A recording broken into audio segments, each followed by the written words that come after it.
Hi Annabelle, how you doing?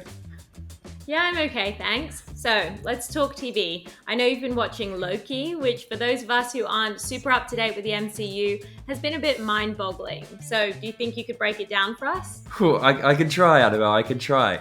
Right, so Loki picks up after Loki's final scene in Avengers Endgame, when he picks up the Tesseract and he disappears. Now, what happens then is Loki is thrown from his timeline, and I've got to say, this is the 2012 version of Loki, and he's hunted down by the TVA, that's the Time Variance Authority, and arrested and put on trial for crimes against the sacred timeline. Now, it's important to note that the TVA are this organisation that have basically been monitoring everything that's been happening in the Marvel Cinematic Universe to date. Please sign to verify this is everything you've ever said.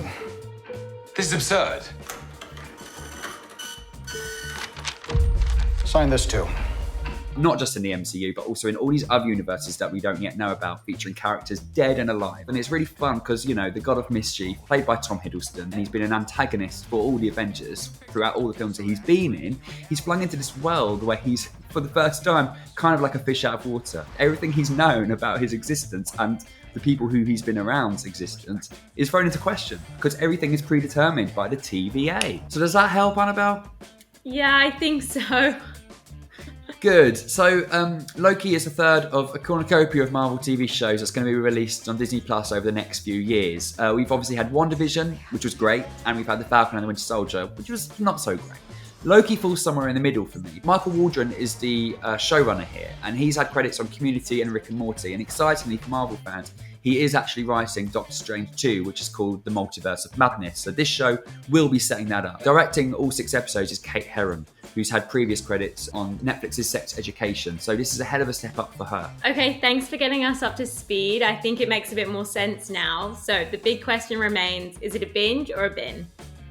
Well, if you'd asked me in 2011, when Hiddleston made his debut as Loki in Kenneth Branagh's 4, and you said to me he's having his own TV show in 10 years' time, you know, whole 6 episodes dedicated to him, I would have asked why.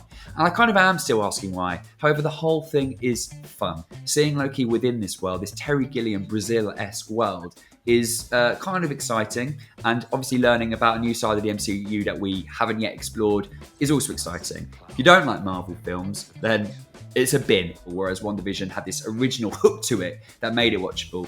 Loki doesn't really have that. It's set up for what's to come. But for Marvel fans, it's easily a binge. You can trust me. Loki, I've studied almost every moment of your entire life. You've literally stabbed people in the back like 50 times. Why never do it again?